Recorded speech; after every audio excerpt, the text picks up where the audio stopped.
श्री परमात्मने नमः। नारायणं नमस्कृत्य नरं चैव नरोत्तमं देवीं सरस्वतीं व्यासं ततो जयमुदीरयेत्। Shrimad Bhagavad Gita Sadhaka Sanjivani third chapter Karma Yoga verses 20 to 29. Necessity of the performance of duty to set examples for others. Has there been any person who attained perfection, God realization, through the performance of action without attachment? The Lord answers the question in the next verse. Verse 20.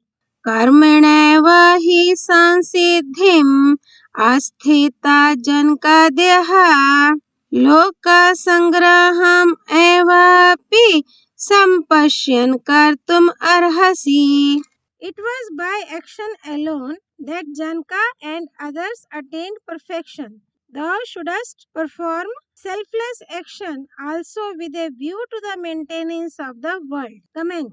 This discipline of action is very old. By this discipline, Janaka and several other great souls have attained salvation or God realization. Therefore, if anyone at present or in future wants to realize God through the path of action, he, without regarding the body and the objects as his own, should apply them for the service of the world by considering them the world's. In fact, they belong to the world. By doing so, his affinity with the world is easily renounced and God is attained. Therefore, the discipline of action is an easy, good, and independent means to realize God. By performing the actions in detached manner, a man is liberated from bondage of actions, otherwise he is bound. A vital fact pertaining to God realization. Generally, people think that they can attain God by performing action or by making efforts. They hold that as they have to make a lot of effort in order to meet a higher officer, they will have to make such more effort in the form of penance, fast, etc., in order to attain God, who is the Lord of infinite universes. But it is an error on their part. The fact is that the imperishable Lord can't be attained by actions. Only the perishable worldly things can be acquired through actions because all the actions are performed with the help of the perishable, that is, body, senses, and mind, etc., while God is realized by total renunciation of affinity for the perishable. Not only the all-pervading God is never away from us, but his distance from us is an impossibility also. In order to experience such a close and ever available God, it is deceiving one's own self to apply logic and arguments as if it were a worldly object. Loka Sangraha means to persuade the people to turn to the real by dissuading them from the unreal. If a great soul, through his word and action, persuades the people to turn towards the real from the unreal, it leads them to salvation. If he performs his duty merely as a show, it is not lok sangraha. He should perform his duty sincerely according to his caste, order of life, and sect, etc. No action is either superior or inferior. Whatever action is performed according to one's caste, order of life, sect, time, and circumstances is regarded as superior. Actions are regarded as superior and inferior according to their form and fruit. When the desire for fruit is renounced, all actions lead to perfection or God realization. How action leads to the maintenance of the world is discussed in the next verse. Verse 21. यद यदाचरति श्रेष्ठः स तत् तद् एवेतरो जनः सा यत् परमाणं कुरुते लोकस्तद् अनुवर्तते. Whatsoever a great man does, the same is done by others as well. Whatever standard he sets, the world follows the same. Comment. Great men are of two kinds. One, Avdhuta, the hermit kind who lead a holy and lonely life. Such hermits are ideal only for hermits, not for common folk. Second, Acharya, model for others, who set example for others. Their actions are according to the scriptural injunctions. They have neither egoism nor the sense of mine.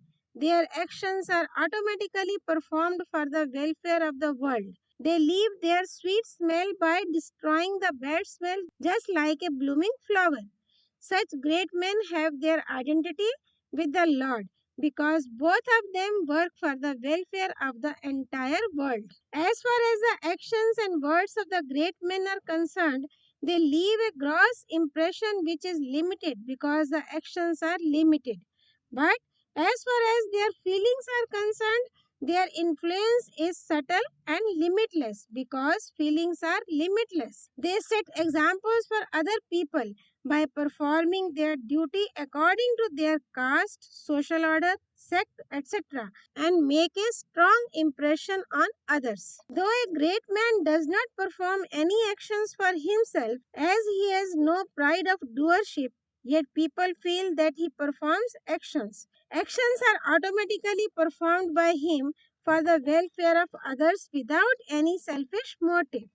Though he has nothing to do and has no egoism, yet duty is naturally and efficiently performed by him, which is automatically for the welfare of the entire world. An important fact: common people who attach importance to wealth and position follow the examples set by the millionaires and leaders regarding them as great, though they are not really great. These rich people and leaders resort to evil practices such as falsehood, forgery, dishonesty, thefts, and corruption to gain riches, fame, and status in the society. The common people who consider them great follow those evil practices. Thus, those evils become rampant in the society without any schooling. How shocking and surprising it is that at present a millionaire is regarded as great, but a devotee who chants the name of the Lord 100,000 times a day is not considered great. They don't think that when the millionaire dies, he will not take a single penny with him, while the whole wealth of the chanting of the Lord's name will ultimately go with the devotee. The great and noble men, such as teachers, preachers, priests, leaders, and rulers, etc., who hold positions of honor in the society, should perform their duties very carefully so that they may leave a good impression upon other people who may follow the standards set by noble men. They are just like the drivers who may carry the passengers to their destinations or may cause accidents. Now, the Lord in the next three verses lays emphasis on the performance of duty by citing his own example. Verse 22. नामे पार्थास्ति कर्तव्यं त्रिषु लोकेषु किञ्चन नानावाप्तम् अवाप्तव्यं वर्ता एव च कर्माणि. There is nothing in the three worlds, O Arjuna, that should be done by me, nor is there anything unattained that should be attained. Yet I engage myself in action. Comment. The Lord is not confined to one world. So he is saying here that there is nothing in the three worlds that should be done by him. Though God has nothing to do for himself, yet he incarnates for the welfare of others and performs actions for the protection of the good, for the destruction of the wicked, and for the establishment of righteousness. The Lord creates the universe also for the salvation of creatures. He has created heaven so that beings may reap the fruit of their virtuous actions. 84 lakh forms of lives and hells have been created so that beings may reap the fruit of their evil actions, while the human life has been created so that a human being, having transcended virtues and vices, may attain salvation. namely God realization. If we give a serious thought to the subject, we come to know that a man has to do nothing for himself because God, who is to be attained, is ever attained, and the self is eternal, while the actions and their fruits are perishable. So, how can the perishable actions and their fruits have their affinity for the imperishable self? There is nothing to be done for the self. When there is nothing to be done for the self, how can there be anything to be done for God? As compartments of a train attached to an engine follow the engine, similarly, the Lord and saints who have nothing to do and nothing to attain perform their duty and other people follow them. These people have a desire to act and to attain something or the other. They get rid of this desire by performing their duty without expecting any reward. If the Lord and saints did not perform their duty, the people would also follow their path. They would become indolent and heedless and would perform forbidden actions. So they would not get rid of desires. Therefore, duty is automatically performed by the Lord and saints for the welfare of the whole humanity. Verses 23 and 24. Yadi haya aham na varteyam jatu karmanya atandritaha mama vartmanu vartante manushyaha partha sarvashaha ussideyer ime loka na kuryam karma ched aham sankarasya cha kartasyam upahanyam imaha prajaha. For if I did not engage myself in action unwearied, men would in every way follow my path. O Arjuna, if I did not perform action, these worlds would perish, and I should be the creator of confusion of caste and destruction of these people. Comment. Action should be performed very carefully and promptly, renouncing indolence and heedlessness. By doing so, affinity for actions is renounced, as a stiff twig is easily broken, but an elastic one can't be easily broken. Similarly, affinity for actions is renounced if they are performed carefully and promptly, but it is not renounced if they are performed indolently and heedlessly. If there is recollection of an action time and again, it means that there has been an error. That is, desire, attachment, incompletion, indolence, heedlessness, indifference, etc. in the performance of action, and so affinity for it has not been renounced. The Lord incarnates in the world to set an example to other people. He who does not live for himself knows the art of living in the world.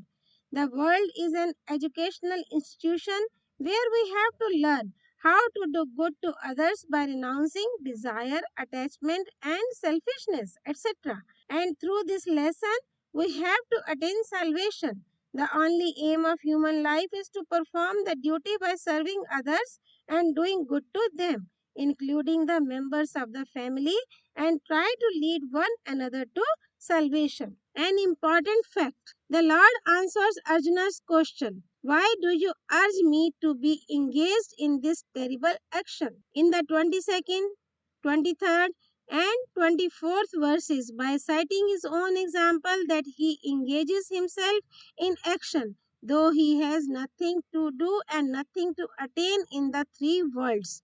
Therefore, he urges him to be engaged in action. The Lord gives Arjuna the hint that he has accepted to be the chariot driver and he is the chariot warrior. He, as a chariot driver, is performing his duty very carefully and efficiently so that other people may follow his example as he is a model for them. So, he should also perform his duty of a kshatriya, member of the warrior class, carefully and efficiently. Having described the need of the performance of duty by him, the Lord in the next two verses urges the man of knowledge to perform action carefully. Verses 25 and 26.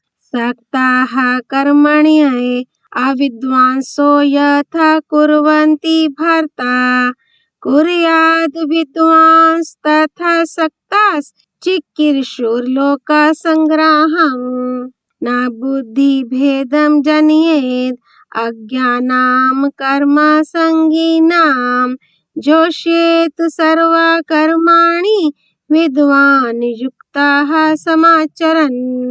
As the ignorant men act from attachment to action, O Bharata, Arjuna, so should the wise act without attachment, wishing the welfare of the world. Let no wise man established in the self unsettle the minds of ignorant people who are attached to action.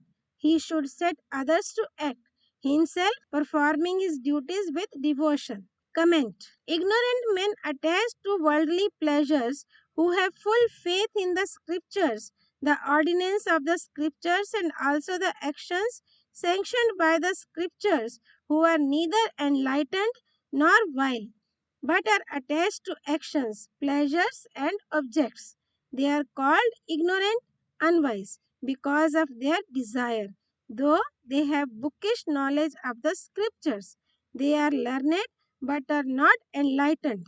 They are called ignorant because they perform actions for themselves. Great men have greater responsibility because common men follow them. Therefore, the Lord urges the wise man that he should not perform any such action or make any such utterance as may lead the ignorant to a downfall. Therefore, a wise man should perform virtuous actions according to his caste and order of life for the welfare of other people so that they may be inspired to perform their duty without any desire for fruit. This rule also applies to important persons of the society and the family that they should perform their duties so that they may set an example for other members of the society and the family. Some of the examples of unsettling the minds of ignorant people are as follows. 1. Knowledge is superior to action. Actions bind a man. This type of preaching undermines the faith in action. Second, everybody performs actions with a selfish motive. Desire for fruit is natural. Why should a man perform action if he has no desire for its fruit? This sort of utterance unsettles the minds of ignorant people. 3. When a person performs actions with the desire for their fruits, he has to take birth again and again to reap the fruit of his actions. Thus, common people cease to have their faith in the fruit of action. This sort of utterance unsettles the minds of ignorant people. Consequently, they renounce the performance of virtuous actions, though they remain attached to their fruit. An enlightened soul should set other people who are attached to action to act by performing his duty without attachment and also by preaching the sermon. Now the Lord distinguishes the unwise from the wise in the next verses. Verse 27. प्राकृतेः क्रियमाणानि गुणेः कर्माणि सर्वशः अहंकार विमूढात्मा कर्ताहम् इति मन्यते. All actions are performed in all cases by the modes of nature.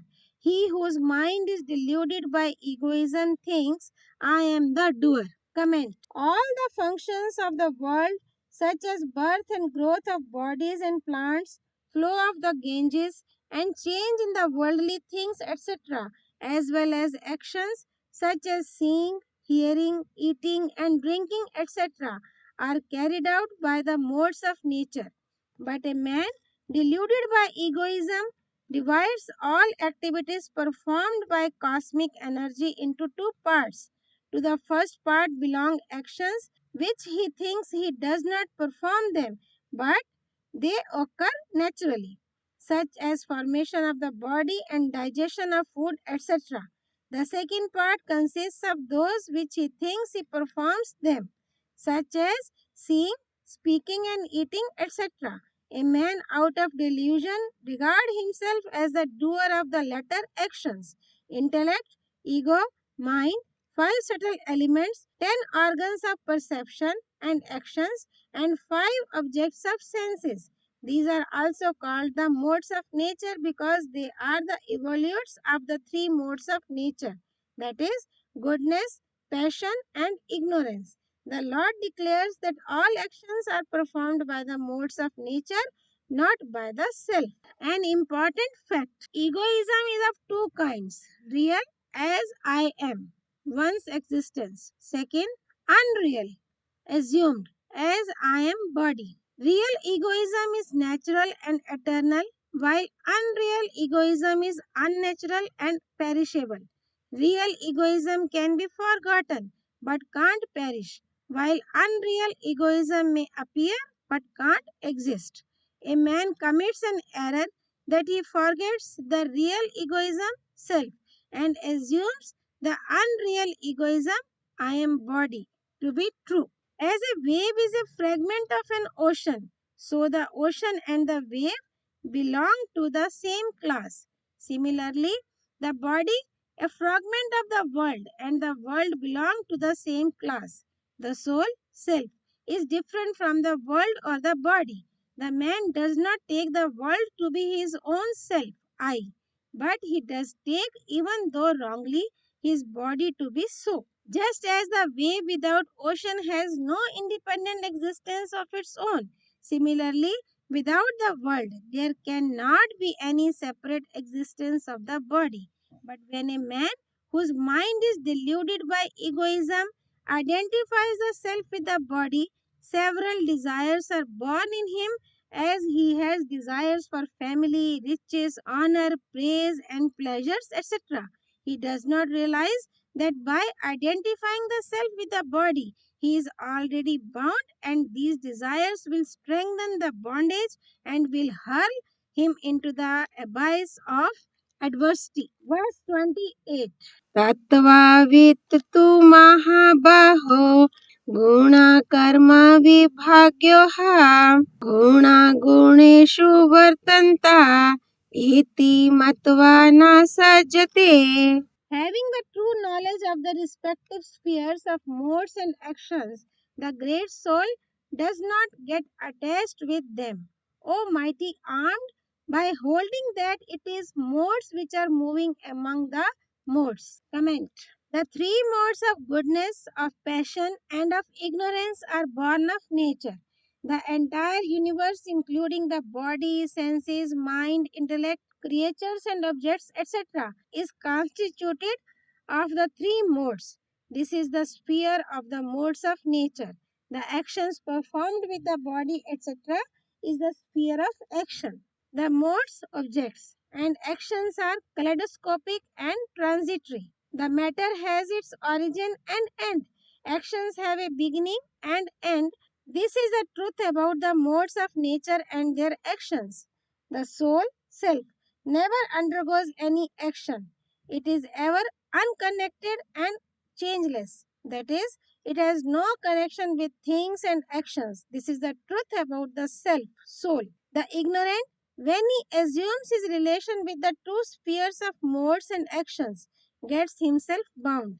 Philosophically, the main reason of this bondage is ignorance, but from the standpoint of a striver, the main cause is attachment. Attachment is a product of indiscrimination. It perishes when discrimination is aroused. Therefore, the striver should wipe out the attachment. Verse 29. Prakriter guna samudha sanjate guna karmasu tan krishna vedo mandan krishna vinna vichalet. Those who are deluded by the modes of nature remain attached to those modes and actions. The man of perfect knowledge should not unsettle the minds of the ignorant who know only a little. Comment.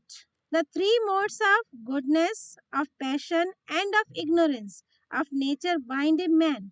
The mode of goodness, sattva, binds by attachment to happiness and knowledge. The mode of passion, rajasa, by attachment to action, and the mode of ignorance, tamsa, by heedlessness, indolence, and sleep. Here in this verse is the description of those ignorant people who are deluded by the modes of nature, that is, who are bound by them, but who have faith in the scriptures, in prescribed virtuous actions, and in the fruit of those actions. These people have been called the ignorant people attached to action. They are attached to actions and objects in order to enjoy the worldly and heavenly pleasures.